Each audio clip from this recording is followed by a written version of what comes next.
In his last video titled "My animations are more complicated than yours," Ben Awad showed us how void pets are animated, and it didn't look too good.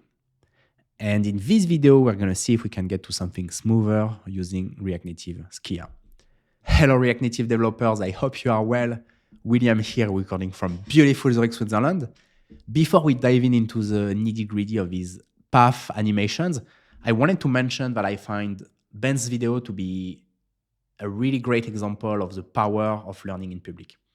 So Ben's job is not to build the best path animations in the world. His job is to build an amazing product and a great business. And then by sharing with his audience what he's doing, it enables people to chime in and contribute to the discussion. And that's a completely virtuous circle, because hopefully here in this video, we're going to be able to contribute something really interesting to the discussion. But by looking at Ben's code and also understanding his use case, it has also greatly refined our own understanding of these path animations. So really we are helping each other to get better. And it's I find it to be a really fun way to do it. Now, for the technical part. Ben was kind enough to share his code with us, and I'm running the example here. So I have 30 pets which are rendered and animated in real time, and we're having 60 FPS. This is an iPhone 14 running in debug mode. In the comment section of Ben's video, people have been quick to point out that since the animation is completely deterministic, and in fact, all the frames have been pre-calculated, why do we even bother to animate in real time, which is a completely fair point. But what if the animation would be completely undeterministic, right? Driven by a gesture, driven by noise, driven by AI, you name it. So it should still be fast. So here, for the sake of the example, let's assume, so indeed the animations are being deterministic, but let's assume that these would be undeterministic animations. And then at the end of the video, we can discuss these two things and how they can compose with each other. But in fact here, so we're not even animating anything. We're taking a path from a pre-calculated frame and returning it directly. So there are many steps where I'm going to make this faster. And the first step, or now it's going to sound like a completely shameless plug. So the first step is going to be to migrate to React Native Skia. But actually the point is not necessarily to migrate to React Native Skia. The point is to remove the bridge. So here we are using Reanimated. The JavaScript thread is completely free. But Reanimated in the worklet thread is still updating the property of the SVG component using setNativeProp, which is doing a bridge call. In React Native Skia, we have our own C++ renderer, so it's all done using GSI, and so we assume that this is going to be significantly faster. Another alternative is to use React Native SVG, but with Fabric. Here we have the same example, but running with React Native Skia. We are not yet at 60 FPS, we 45. So we're a bit faster, but also what we are doing here is that we are really animating, right? We're not giving it like just the frame like we did in the previous example. We are doing a real-time path interpolation. And so why are we not at 60 FPS? Well, something here is happening that is actually somewhat slow, or slow in compared to the other elements. So here we're creating so we have the start and end path, and we're creating the returning path, and we are putting the values of the path within this third path. And this is all and well, but the problem is that, in this case, that's the problem. We are assigning this new path to a JavaScript object that is exposed and then also memory managed by JavaScript. And here we are doing this 180 times per second, I think. And so in this order of magnitude, it starts to be slower. So one thing we would like to do to reach, I think, 60 FPS in this case would be to create the path up front. So we're going to do a Skia path make. So we don't create, new 180 new path allocations per frame. We want to do no new path allocations. And it's not the path allocation that is slow, but it's to expose it through the GSI that is actually somewhat slow, and then the fact that it needs to be garbage collected. So we're going to create a new path.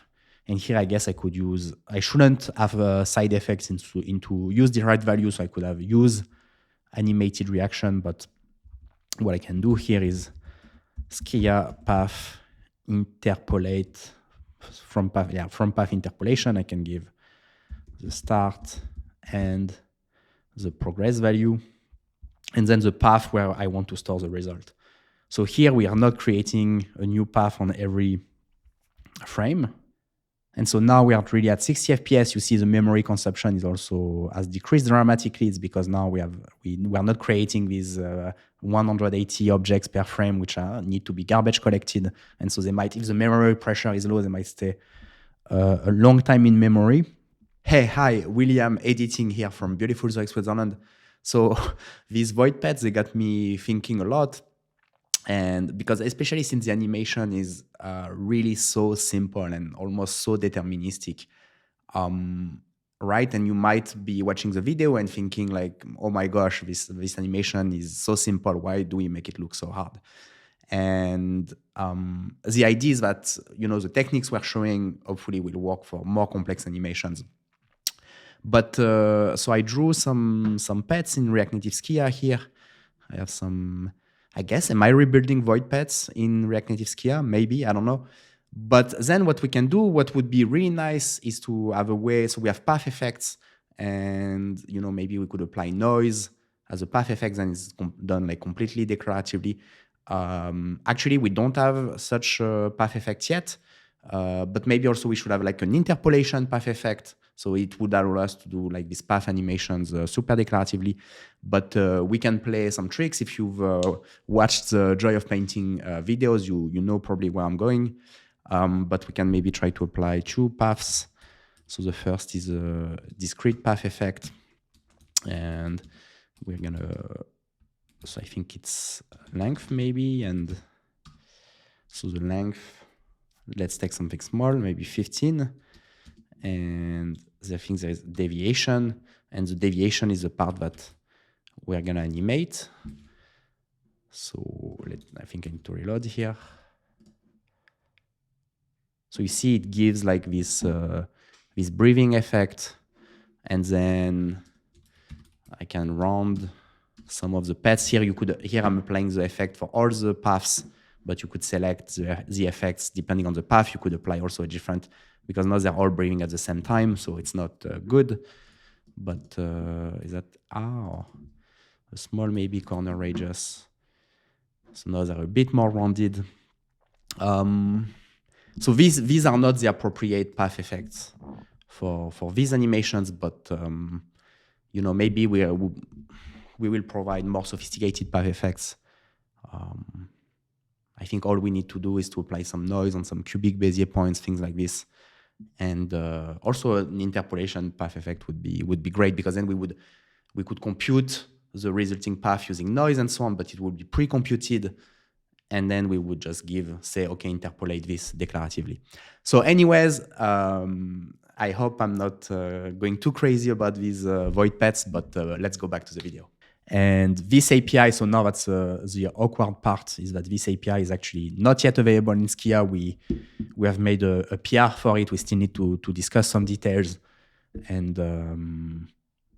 And we want to, so we have path. There are some complex data structures we want to animate on. So path, matrices.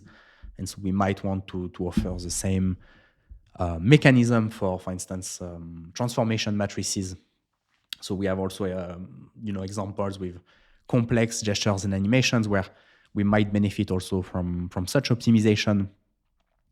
And then to go back to the comment section on Ben's video, so people mentioned that, since the animation is completely deterministic, why do we even bother to do real-time animation? So let's talk about it. So here, if I go to the void path, we're creating one animation value that drives the whole 180 path animations. I think so, 30. But so we have one animation value that here is also deterministic, but could be undeterministic. So maybe it's a gesture and so on. But then we have these mappers, which we create a lot of them, and these are executed a lot of time in for every frame. So this we can get rid of potentially. And I was playing with the idea of, so I created, or let me switch branch actually. So this is a small experiment that I run where I created a new C++ host component called path interpolation. And we can give it the t value, and it will do the interpolation itself. So we don't even need to have one mapper per path to do the path interpolation. So the only part which is run into the worklet is driving animation value, which here is deterministic. So we could even get rid of this one completely, because this could be done declaratively as well. But maybe it's a gesture and so on. And so you can have like the deterministic part which are done declaratively in Skia, and the undeterministic part which are done using worklets in React Native. So maybe it's a gesture, you press a button, any kind of triggers. These are some of the things we're thinking about when looking at path animations. I'm really happy that Ben Awad made this video, because we are thinking about these problems a lot, but to have it on a real world use case is always really interesting, very humbling also. And it really helped us to refine some of our assumptions and refine also our perspective on the whole topic. I hope that you found it useful. I think there are some key takeaways which you can take directly in your React Native apps. And then I mentioned some things which are more like future work, but maybe I hope you found it interesting nonetheless. I am looking forward to talk to you soon, and until next time, happy hacking.